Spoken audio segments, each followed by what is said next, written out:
It is now time for us to get into our first talking point, and we're looking at state creation. Remember, we started our conversation that this is one of the top of the listers on the expectations as we revisit some of the things that will be playing out in the National Assembly. And our focus will be looking at, of course, the present 36 states and the Federal Capital Territory were created through 5 major exercises between 1967 and 1996, exclusively by military administration. And no states has been created since 1999 when we have the 36 states. But we have someone really quite experienced in that to be discussing this. Patrice Akwara, Country Director, New Africa Rising Initiative, Public Affairs Commentator. Thank you for joining us this morning. Thank you very much. Great. Now, of course, the Parliament is resumed, and a lot is on their table, and one of those top listers are, of course, the state creation agenda. But one of the things that probably we'll start with is the fact that no new state since 1996, and many states are struggling to cope with recurrent expenditure. Some of these are some of the things that people are concerned about, talk less of now embarking on creating more states. I mean, how viable are the ones that we already have to demand new ones? Maybe we'll start from why you think this is important. Thank you very much. Yes, I think state creation is important, and ever since 1976, when General Obasanjo, had a revolutionary tint to local government creation, and right from the time that Nigeria used to be a regional government, then we created that the military started creating various states. It has always been to take governance down to the grassroots. It has always been to ensure that governance, gets to the masses. So state creation is very important because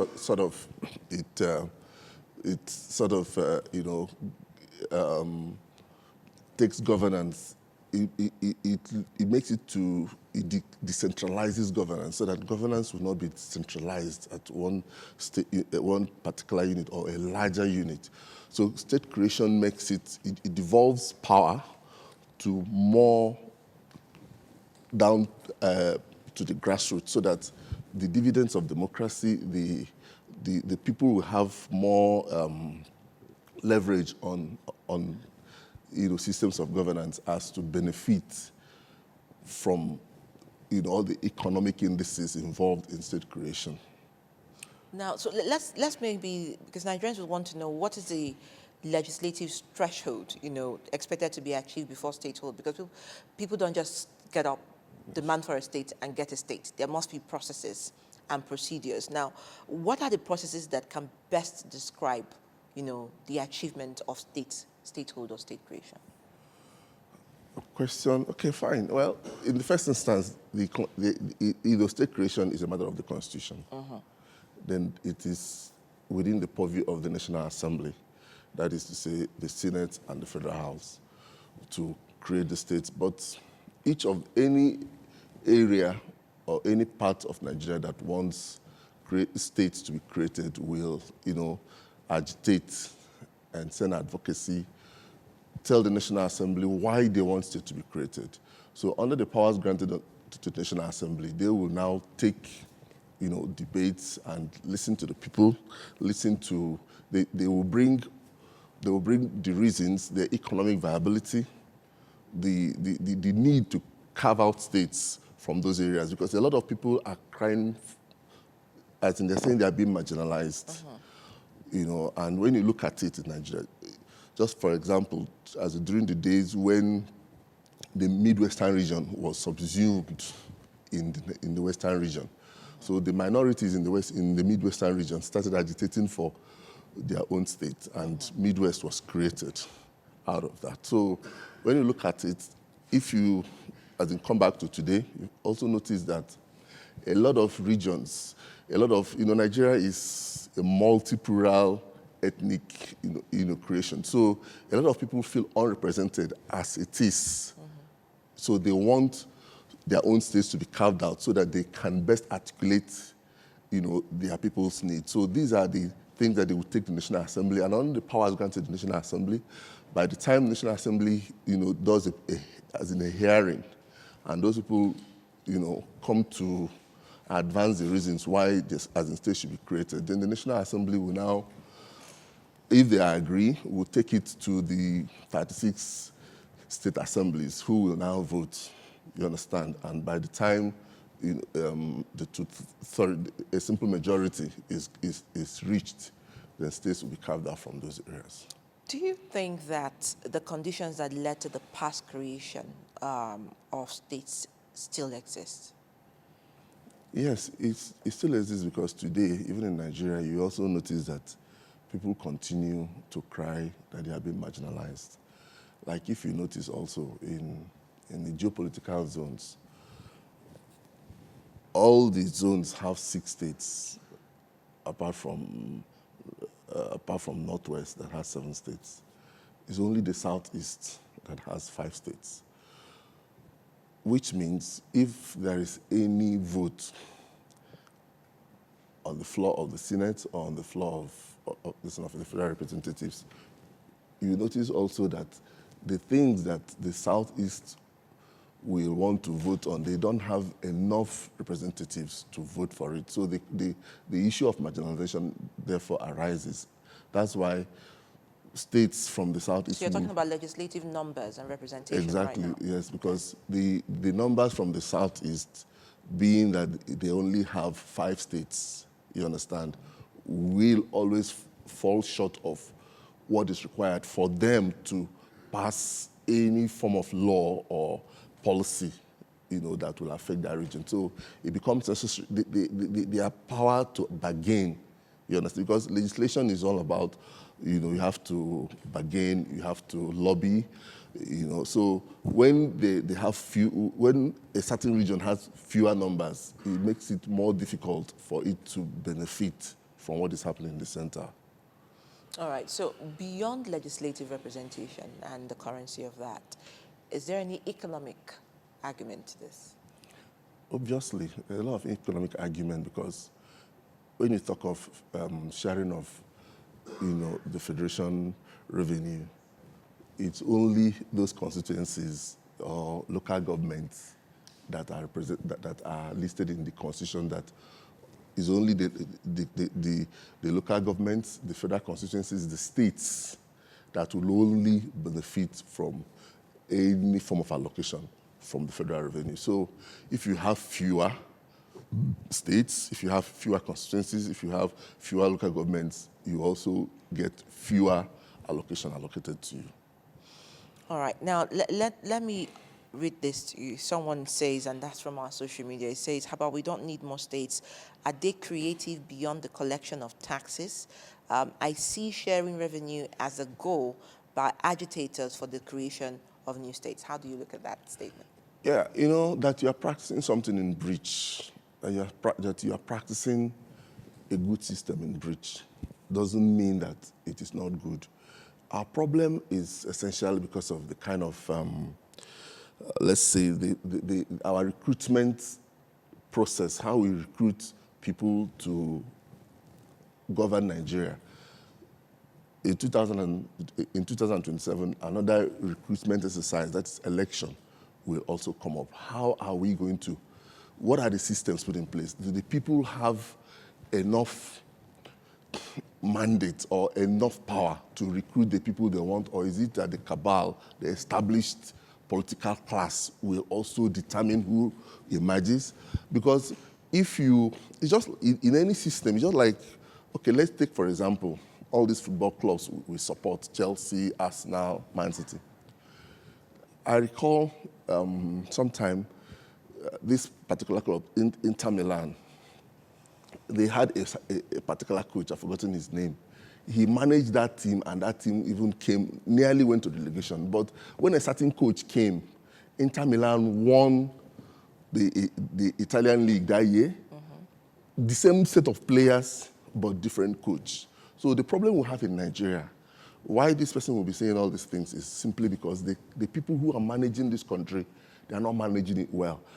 The federal system of government is a very good democratic system, like the way they do it in America, elsewhere. But our problem here is because of our managers, let's say the politicians, we can call them coaches, you understand? I see. Yes, So these are the people. So that is why citizens should be more active in terms of who they elect, how we recruit the new managers of this political entity called Nigeria. So that is the major problem we have. But in terms of economic viability, or in terms of the necessity to create states and devolve power to the people, and have the ability to also ensure that the dividends of democracy, infrastructure, education, good policies get to the people. In terms of all those things, it is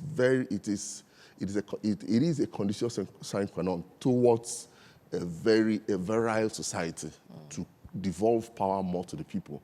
And that is where state creation and local government creation comes in. I hear you. I mean, decentralization is key on Exactly. it. But again, the argument on financial unviability comes in because a lot of these states depend on federal allocations, and there isn't a lot seen in internally generated revenue. So how is that also going to work? With the existing states we have seen consistent conversations and arguments on IGR. How is that going to work when you create more states and have smaller communities and smaller numbers of people? I still go back to what I said last.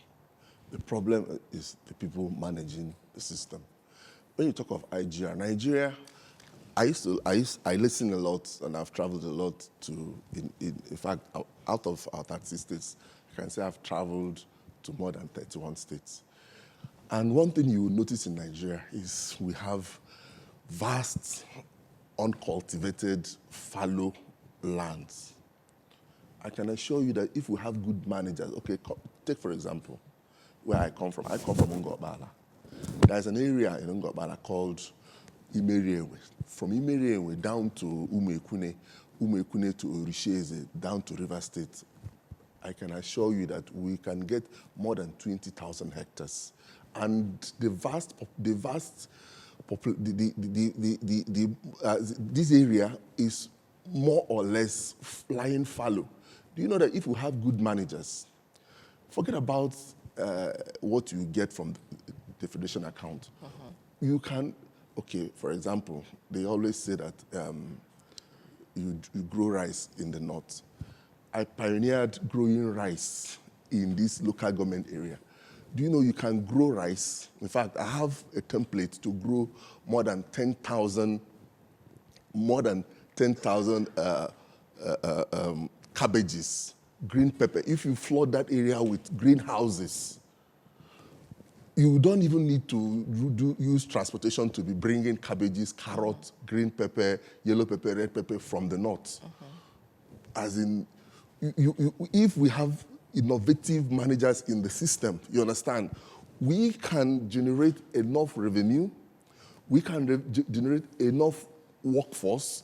Okay, for example, in this area I just mentioned that, do you know that somebody can come take up to 2,000 hectares there and do poultry, do animal husbandry, ranching, and people who work there. You don't need to travel from, when you go to our markets, like I'm a farmer, you go to market, people bring, if you travel to Owerri, people bring all kinds of things from the north. You don't need, when you have fallow lands, you go to Obudu, you go to Cross River State, between Aba down to Akwa Ibom, you see fallow lands. You go to Niger State, the same thing. It's simply because everybody's concentrating on oil. Why? Why? Why should everyone concentrate on oil?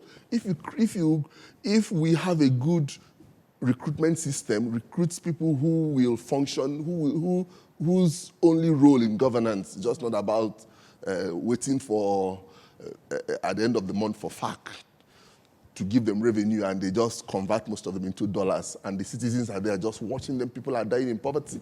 Just go around, you see the level of poverty in Nigeria.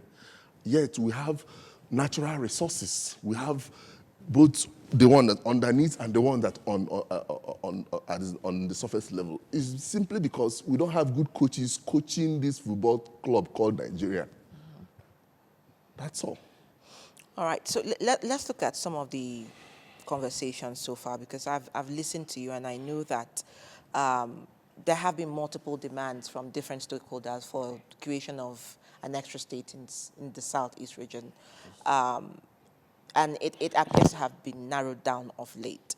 What is the true position of the cry for this demand for an extra state in the Southeast? Where are we with that, and what state are they asking for? Yes, the last time I checked, it was, our president is actually, the president, in one of his statements, wanted additional state to be created in the Southeast for geopolitical balancing. And furtherance to that, the National Assembly did a public hearing where, various stakeholders who are desirous of states to be created from their region. And, with the creation of states, obviously, there will also be a delineation of constituencies, which will also lead to creation of more constituencies and more local governments, you understand, to make up for those who are carved out or merged, for all this sort of gerrymandering. So when the president, in his wisdom, gave that policy direction that he desired, so he desired that additional states to be created from the Southeast to ensure 6-6, geopolitical balance. So the National Assembly now started a public hearing, which was led in the Federal House by the Deputy Speaker and in the and in the Senate by the Deputy Senate President. I was part of the public hearing where I submitted proposal for additional 3 local governments from Ngo-Okpala, where I come from, and other places. We met other people from, even I think it was the Oni of Ife that even led the agitation from the area. And so at the end of the day, the National Assembly in a joint committee had what they call a retreat on that subject matter and decided to create additional state from the Southeast. Then when they decided to create the additional state from the Southeast caucus of the National Assembly now voted, you understand, to create a particular state called, a state called Anim State. So that is where we are now. But all other people have been agitating. But this is the official process that has really taken place up to now. So maybe when they reconvene, they can further the legislative process towards the creation of this state that has been ceded to the Southeast. It's good you explained that, because we've heard Anyoma State, we've heard Anim State, we've heard differently. Now, in carving out this state, how will they be able to build consensus, and what area of states and boundaries of those states will these Anim State come out from? Yes, from what I saw, the Anim State is made up of local governments, I think 13 local governments, some from Imo State, from Anambra State. So, which means the balance of the other states, maybe there will be additional creation of local governments in order to make up for that shortfall. So, but this Anim State will be carved out from 2 states. I know there's other agitations, but the essential thing that the National Assembly, like I said earlier, debated and resolved was to create additional state from Southeast for this geopolitical balance. And so now that they have concluded this, that it behoves on the committee to report back to the National Assembly either as a joint session or in their individual chambers for them to now harmonize. And then they will now vote on it because it's part of the Constitution.